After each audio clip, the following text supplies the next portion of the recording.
Hilang saat malam takbiran, polisi di Ambon diduga disembunyikan makhluk halus. Seorang polisi di Maluku tiba-tiba hilang saat malam takbiran. Peristiwa itu terjadi di Desa Sid, Kampung Baru, Lehitu, Maluku Tengah.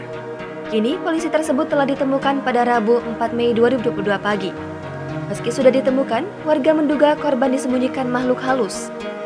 Korban yakni Tajudin Bugis, dia diketahui merupakan seorang anggota polisi yang bertugas di Brimob Tantoy. Satu warga menuturkan, pada malam takbiran, Tajudin sempat memberikan minuman dingin kepada anak-anak yang sedang nongkrong di rumahnya. Lalu dia mengatakan hendak buang air kecil, namun tak kunjung kembali hingga sholat Idul Fitri. Warganya pun mencoba menelponnya, namun tak aktif. Karena tak kunjung kembali, mereka melaporkan kejadian ini ke kepolisian. Informasi soal hilangnya Tajudin pun ramai di media sosial Facebook.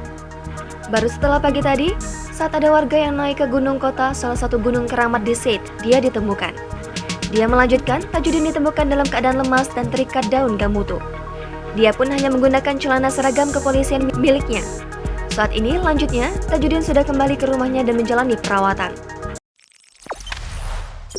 Jangan lupa subscribe, share, komen, dan like ya!